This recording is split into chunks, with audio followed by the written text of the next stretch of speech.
Ne pas savoir ce qu'on veut faire de sa vie, c'est quelque chose de très pénible. Alors ça peut arriver quand on est adolescent, vous savez, au moment où on commence à se dire, ok, on se rend compte qu'on va devoir choisir une orientation, qu'on va devoir choisir un métier qui, a priori, c'est ce qu'on nous dit dans la société, va devoir durer toute notre vie, donc il faut absolument pas se tromper. La deuxième possibilité aussi, c'est tout simplement à un moment donné, justement, quand on s'est aperçu qu'on s'était trompé sur ce fameux métier, qu'on veut par exemple se réorienter professionnellement, c'est l'idée de se dire, ok, pourquoi finalement je suis fait, qu'est-ce que je pourrais faire vraiment dans ma vie qui me rendrait à la fois heureux, qui me permettrait de m'accomplir. Alors aujourd'hui, j'ai le sentiment de m'être trouvé dans pas mal de niveaux de ma vie.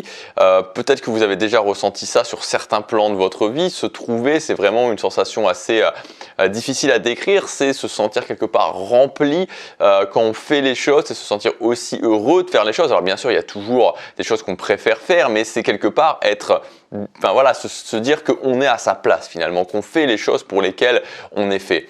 Si je prends quelques exemples, aujourd'hui, le fait de vivre de ma chaîne YouTube, le fait de faire ces vidéos, pour aider les gens à progresser dans différents domaines de leur vie, j'ai l'impression de m'être vraiment trouvé, j'ai le sentiment d'être vraiment, de m'accomplir réellement en faisant ça.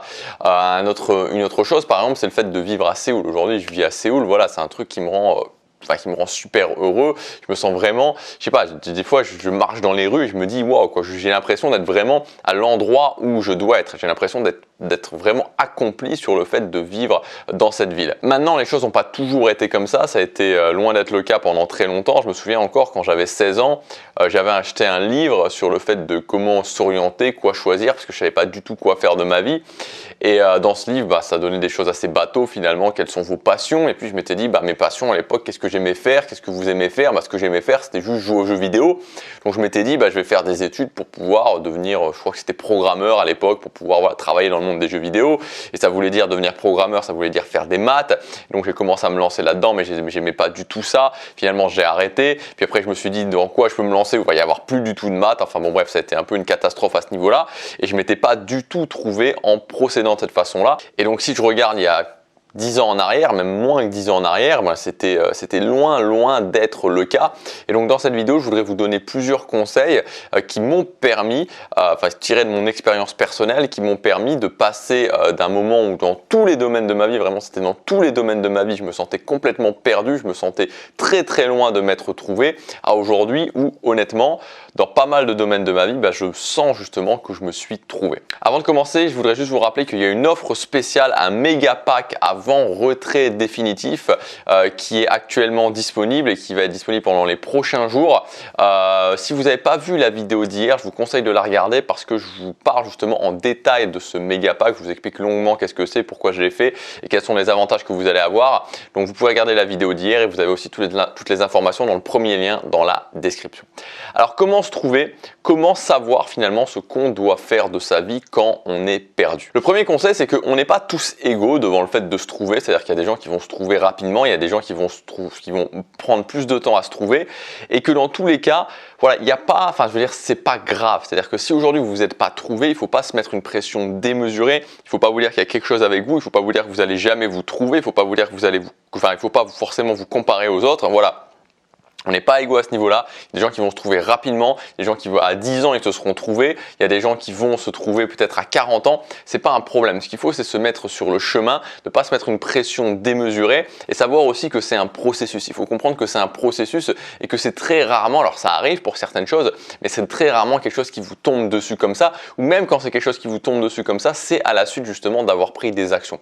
Mais dans tous les cas, détendez-vous, ne vous mettez pas une pression de fou, vous allez pouvoir, en appliquant les conseils que je vais vous donner ensuite, réussir à vous mettre sur le chemin et à entamer ce processus. Ce qui compte, c'est pas la fin du processus, ce qui compte, c'est d'entamer le processus. Le deuxième point, c'est que pour vous trouver, pour savoir ce que vous voulez faire dans votre vie, il faut se mettre impérativement dans le mouvement. C'est-à-dire qu'il faut commencer à faire des nouvelles choses, il faut commencer à faire des choses différentes de ce que vous faites habituellement. C'est-à-dire que si aujourd'hui vous avez une routine, qui est une routine au niveau de vos études, qui est une routine au niveau, études, sortir avec les amis, avoir des loisirs, travailler pour l'école, ce genre de choses. Si vous avez une routine aussi au niveau du travail, vie de famille, etc., et que vous faites exactement l'année prochaine et l'année encore d'après et encore l'année d'après la même chose que vous faites actuellement, vous allez avoir toujours le même monde autour de vous, vous allez toujours avoir les mêmes expériences autour de vous et donc il va absolument rien se passer. Et donc concrètement, si vous n'êtes pas trouvé avec ce que vous faites actuellement, si vous continuez à faire toujours ce que vous faites actuellement, vous n'allez pas plus vous trouver ensuite. Donc ce que je veux dire, c'est que c'est important de commencer à se mettre dans le mouvement et de commencer à faire des choses différentes. Si aujourd'hui vous avez un problème avec le fait de ne pas savoir ce que vous voulez faire dans votre vie, peut-être l'une des choses les plus importantes, c'est de commencer à faire des choses différentes, c'est-à-dire de devenir un petit peu obsédé avec le fait de tester des nouvelles choses. Tester des nouvelles choses, ça peut être aller dans un nouveau restaurant, ça peut être faire des nouvelles activités, ça peut être rencontrer de nouvelles personnes, ça peut être voyager dans des pays où vous n'avez pas l'habitude d'aller voyager. Vous voyez, toutes ces choses qu'habituellement vous ne faites pas, vous allez commencer à les faire. C'est l'une des premières choses pour démarrer le processus de réussir à trouver ce que vous voulez faire dans votre vie. Le troisième point, c'est que se trouver, ça passe aussi souvent par faire des choses qui ne sont pas forcément des choses qu'on a envie de faire. Alors ça peut paraître paradoxal de dire ça parce qu'on pense toujours que ce que je veux faire dans ma vie, c'est forcément ce pourquoi je suis fait dans ma vie, réussir à trouver quelque part ma mission, ça va être relié à forcément une passion. Mais en fait, je suis pas tout à fait d'accord avec ça. Et souvent, ce qui peut devenir une passion n'est pas forcément quelque chose où à la base vous allez adorer faire ça. Ou à la base vous êtes directement, vous le faites une fois et vous dites ok, c'est fait pour moi. Et ça peut être, c'est souvent le cas, quelque chose qui a derrière. Je vous donne un exemple. Pour les vidéos, surtout pour moi, dans toutes les choses où aujourd'hui je peux me dire que je me suis trouvé, c'est tout le temps passé par des choses où à la base, j'étais pas forcément attiré par ça. Moi, je détestais parler, je détestais m'exprimer à l'oral. Quand j'étais à l'école, quand j'étais au lycée, l'une des choses que je détestais le plus, c'était faire des exposés. M'exprimer devant les gens, défendre des idées devant les gens, partager mes idées, montrer ce que j'avais à l'intérieur de moi. Je détestais faire ça.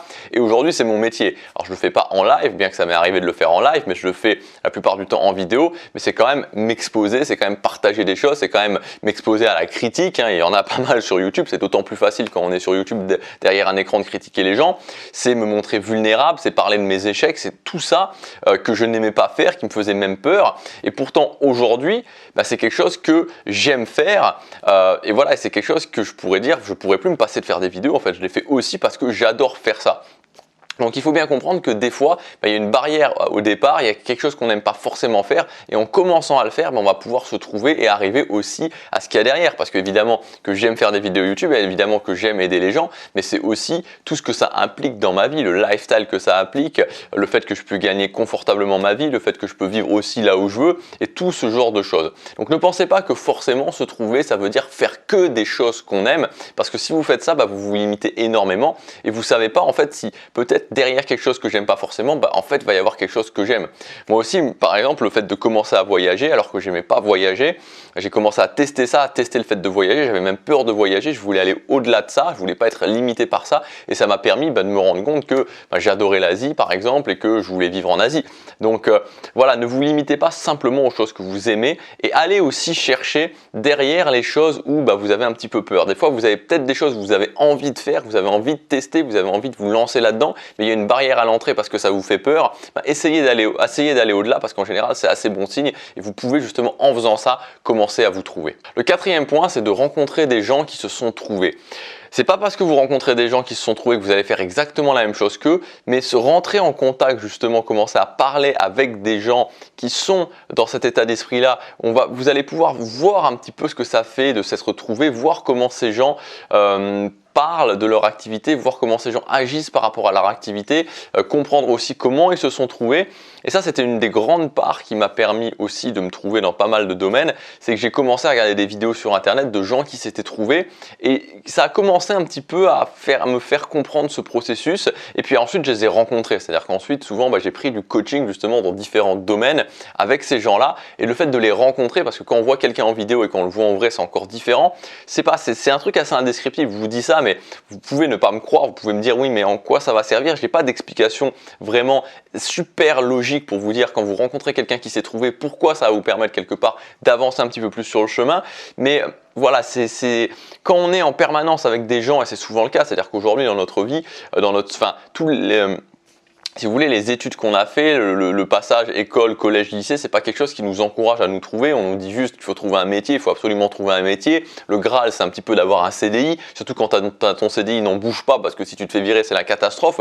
Donc on ne nous encourage pas vraiment à nous trouver. On voit qu'au départ, il y a plein d'enfants qui peuvent avoir des idées. Moi, je veux être artiste, moi, je veux faire ça, je veux être acteur, je veux faire tout ce genre de choses. Et on va leur dire, ouais, non, mais ça, il n'y a pas de débouché. Tu veux faire ça, mais il n'y a pas de débouché. Donc nous, on ne fait pas ça. Soit plutôt dentiste, ou soit plutôt un truc où il y a des débouchés. Donc on casse complètement notre connexion avec les trucs qui pourraient vraiment nous inspirer. Et donc, ce qui se passe, c'est que la résultante de tout ça est qu'aujourd'hui, dans notre société, il y a énormément de gens qui ont un boulot qu'ils n'aiment pas et qui ne se sont pas du tout trouvés, qui ne savent pas vraiment ce qu'ils veulent faire de leur vie, qui n'ont aucune idée, qui sont complètement déconnectés des inspirations qu'ils pourraient avoir.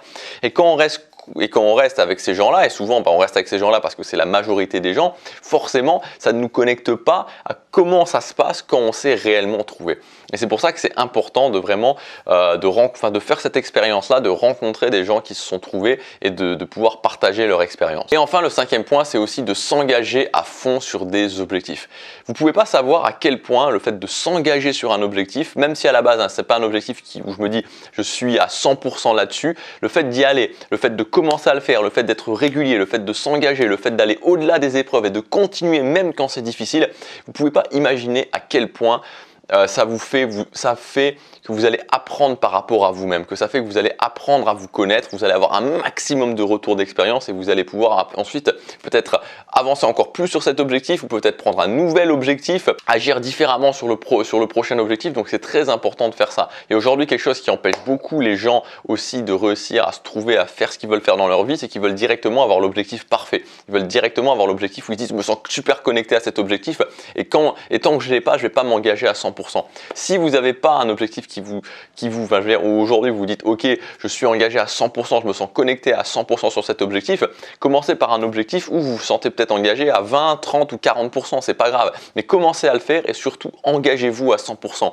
Faites-le à fond, à fond, à fond, donnez-vous à 100% pour atteindre cet objectif, pour réussir à avoir cet objectif et vous verrez que vous aurez un maximum de retours d'expérience. Et observez que les gens qui ne se trouvent pas, les gens qui ne savent pas ce qu'ils veulent faire de leur vie, très souvent c'est des gens qui ne se fixent pas d'objectif et quand ils se fixent un objectif, ils arrêtent après 2-3 semaines et ils n'ont pas justement cette capacité à s'engager et à tenir l'objectif et à réussir quoi qu'il se passe.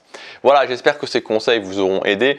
Dans tous les cas, c'est aussi quelque chose où il faut se faire sa propre expérience. Il n'y a pas une carte prédéfinie pour chaque personne parce qu'on est tous différents. Notre vision du succès est différente pour tous. Il faut aussi laisser son inspiration faire.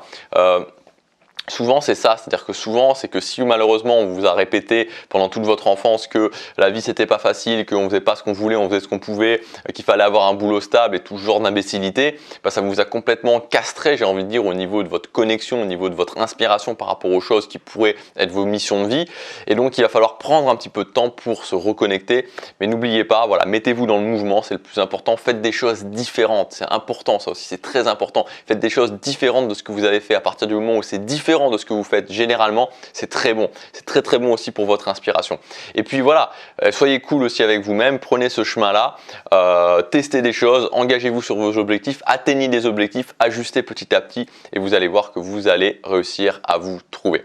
Voilà pour cette vidéo. Je vous rappelle aussi, comme je vous disais, que c'est la fin de la semaine, je crois, c'est indiqué dans la description, vous avez le méga pack avant le retrait définitif. Donc c'est 19 formations que j'ai réunies dans un méga pack. Ces 19 formations, elles vont être supprimées définitivement du catalogue.